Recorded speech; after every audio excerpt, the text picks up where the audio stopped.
All right, so when you open whatever module we're in, and I am going to break this up into modules. So our first module is the introduction and one-dimensional motion. As we get into weeks 3 and 4, we'll start doing two-dimensional motion.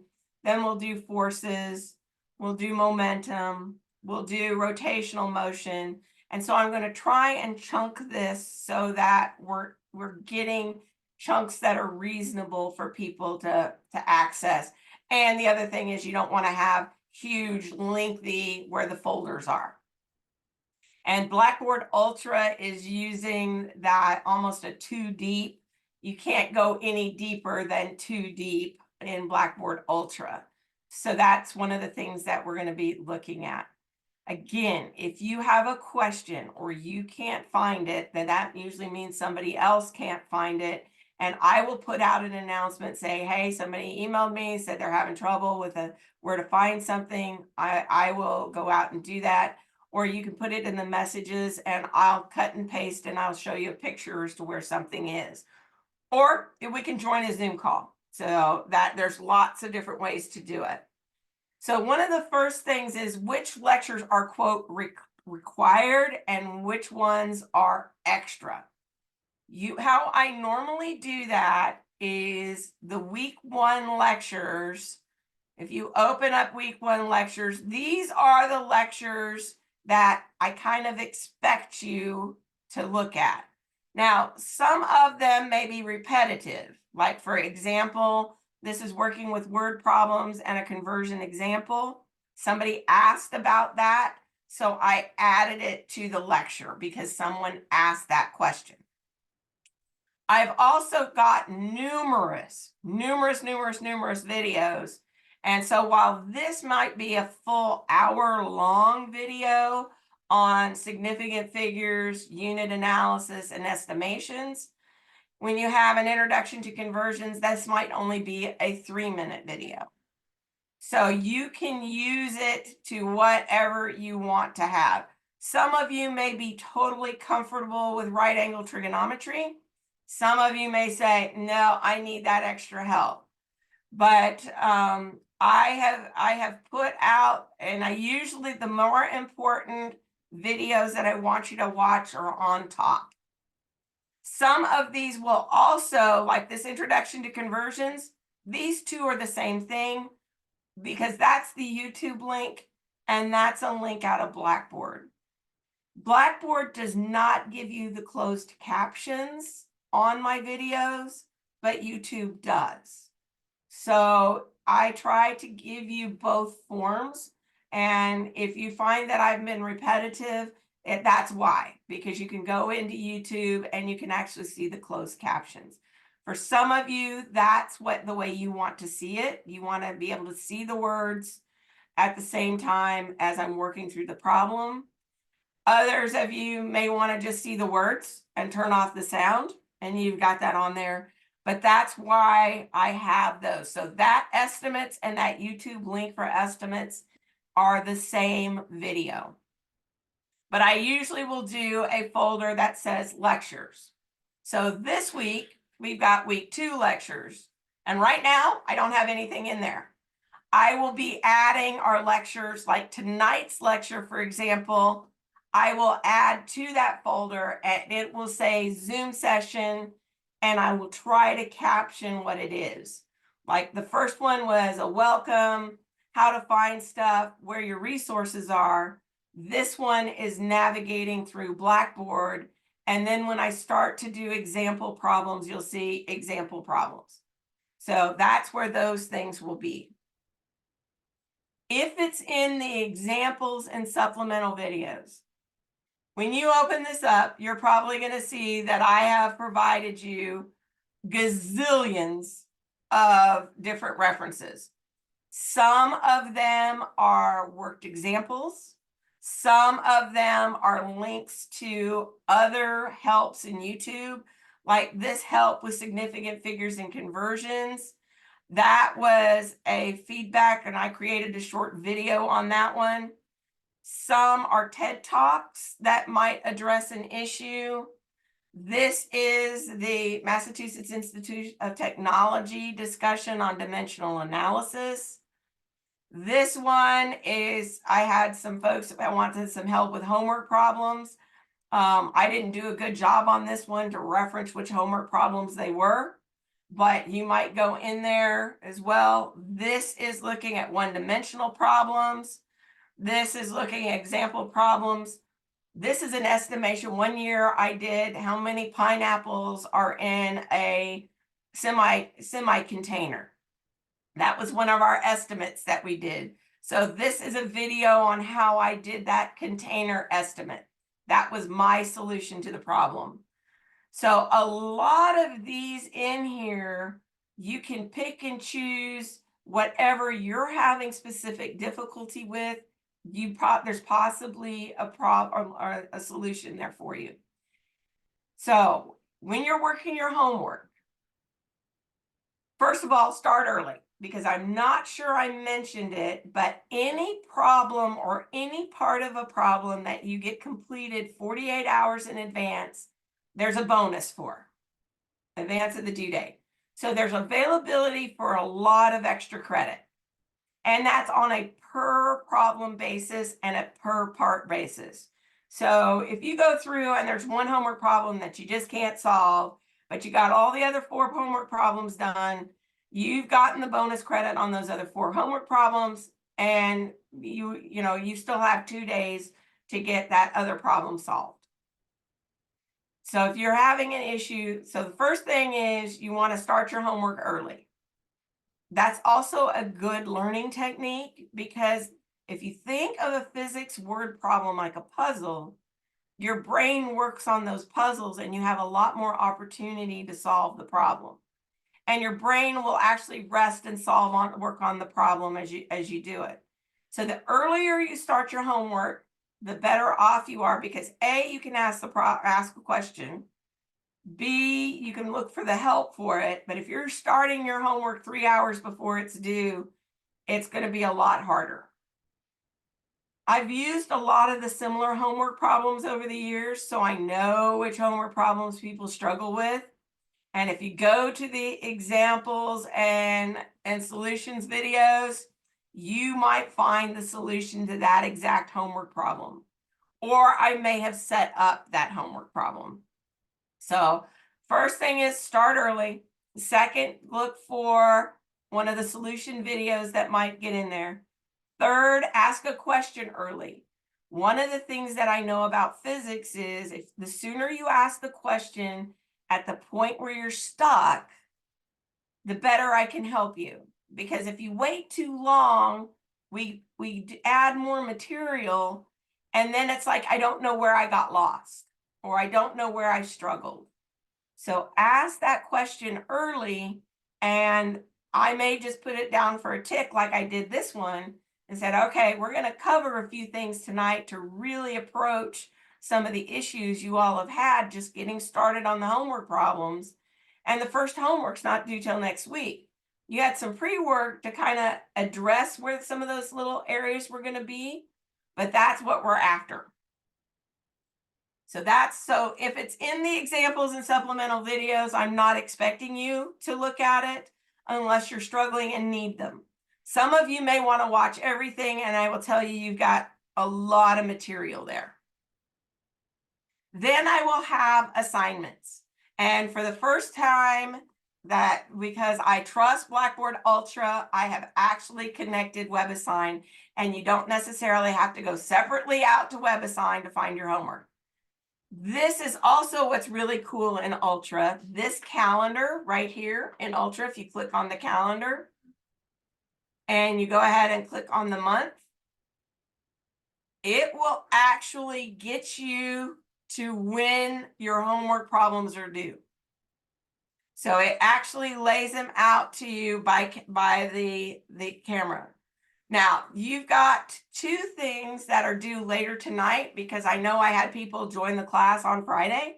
So there's still some time to get through this pre-work for chapter 1 and this getting started. But if you click on it, it's going you can actually click on the item and it will take you to that homework item. Again, this is new in Blackboard Ultra and it's working a lot better. So that will help you out to what's due, when is it due, how do I find it? And if you go, I know something's due, but I can't find it, that's another way to find it. Miss Whitblack? Yeah. It said it was due at 5:15. Are all of our assignments going to be due at 5:15 when class starts? Pre-work, if it's a PW, yes. If it's an HW, I've tried to make it 11:30 or later. Okay, and the PW is like pre-work and then the HW is homework? Exactly. Okay, thank you. And that was why I wrote that little thing, is when I was working with someone, they were referencing the pre-work homework assignment. I was referencing the homework assignment. And so we got that a little discombobulated. And that will help. And I'll show you another tip here in just a second for those. I also had a question. Do what? I also had a question. Okay.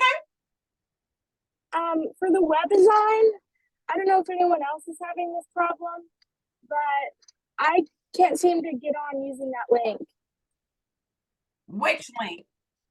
The link that you just showed. Using the link through the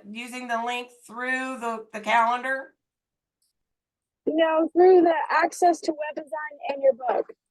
Oh, some people have had trouble with that, and I think it's a browser issue.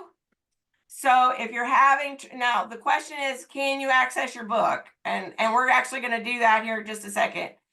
But if you're having trouble accessing the online homework because we are linked to WebAssign, it may be easier to actually access it through the actual assignment in Blackboard. I will tell you, Chrome works really well and Mozilla works really well. So in fact, there was an email earlier yesterday or today by IT that recommended that you use Chrome or Mozilla if you're using Cengage. So it could be just a browser timeout issue, but if you're still having trouble, my next recommendation is to do it this way. So we're going to look at pre-work for chapter 2. It tells you it's due on the 31st. And if we click on it, I can launch it. And you might also double check to make sure that you don't have a pop-up browser issue. Because I know I've run into that several times, that for whatever reason, Chrome has done an update and all of a sudden my pop-up blocker is back. And so that is an issue. All right, it's going to give me this. It's not going through. Hang on just a second.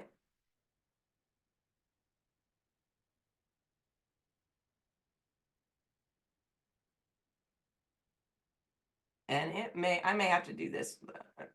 Let me go through this first.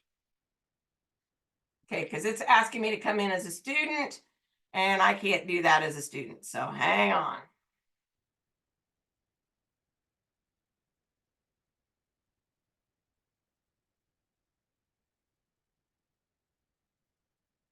Another thing for those of you who are doing sports and stuff, I would recommend you going ahead and printing out your homework, because if you print out your homework and you have a computer issue, or if you're doing sports or you're doing something like that, I will give credit for paperwork.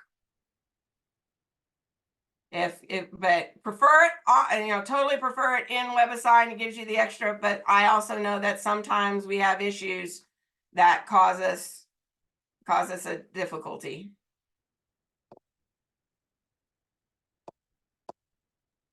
Would we just scan that in with that CAM scanner? Mm-hmm. And do we email that to you? You can, yeah, because there won't be a place to upload it, you would email it. I prefer you to work it in WebAssign because it's easier for me to keep track of. But I also know that I've had folks that have been traveling for a leadership meeting, or they're traveling for sports and Wi-Fi's gone down, and but if they've had their paper copy, I won't count it as late. And that, you know, so because I don't accept late work, but I understand sometimes technology is a wonderful thing until it doesn't work. But you can print your assignment. So I'm going to point this out here. This is another way to let me know exactly which homework problem you're struggling with. This tells you, this first number tells you it's chapter 2. The second number tells you, you know, this tells us what book we're in. This tells us it's chapter 2, and this tells you it's problem number 1 at the end of the chapter. So as we all know that our science textbooks have solutions or have the answers to certain problems, this will tell you that this is problem number 1 right out of that chapter, and so that you know that that's right there. And so if you want to make sure that I know exactly what problem that you're having, if you give me this code, that will help a lot. Let me let that person in. So that's just another way to look at it. These practice and other versions, they're great. And I've left all of those things open. I haven't had anybody use the Ask My Teacher since we've switched to Ultra, but I will respond to the Ask My Teacher as well. I typically will not grant extension requests unless you have talked to me ahead of time and I know what the issue is. I will, and I typically, and it has to be at least 24 hours in advance. If you're asking for an extension request the day of or afterwards, you're not likely to get them. Because that's one of the reasons why I do a lot of extra credit, so that you're not necessarily having to worry about that particular issue. So that'll get you in for some helps on those pieces for WebAssign. I typically set it up so that you have 5 tries. If you haven't gotten through, and for example, if you're struggling with something and you've done it a couple of tries, and you know it's not just that I typed it in wrong, or you think you've typed it incorrect in WebAssign correctly, and you think WebAssign is giving you a formatting error, email me about it before you use up all your tries. Because I can take a look to see what might be the issue and help you out before you get frustrated. I'm going to double check real quick. Yeah. Somebody commented also check your cookies and your cookie blocker, and you may have to clear your cookie blocker. You may have to go in and clear your browser data. And for Chrome, that's where you clear browsing data. Right there. So it comes down and clears browsing data. All right. So, and again, if you ask, one of the things that I'm trying to do this semester, and I haven't done it yet for this one. In fact, I will do it right now. No, I've got it right here. Help with this module. You might say, hey, is anybody else having this problem? And they may be using the exact same phone, exact same computer, exact same browser, even the exact same Wi-Fi. I can tell you, if you're in Enid, some days the Wi-Fi is a little on the iffy side, or and you get timed out. And so some certain places in the lab, or certain places like in the science building, people got timed out and they think everything's working correctly, and it's not, because they got timed out from the Wi-Fi. So this would be a good place to ask your colleagues questions, because they may have already found the solution, and they may be able to answer it faster than I can. All right. The week in review evaluation. Please, these are easy points for everybody. And this is how I actually document attendance. Because as you know, we're a big class, and trying to document attendance is really tough. And then when you're trying to deal with everybody's work schedules and all of that, it's a little difficult. I use this a lot, and I use that to guide my lectures. So that's really critical. This is our laboratory for the week, and this is the one that will be due January 31st. We'll get our next laboratory here in just a second, or next week, and we'll go there. And I'm going to go ahead and stop recording. And then I'm going to do the lab so that everybody can get an overview of the lab. Then I'll come back and I'll answer some of the questions that people had put forward. I'm going to stop recording just a second.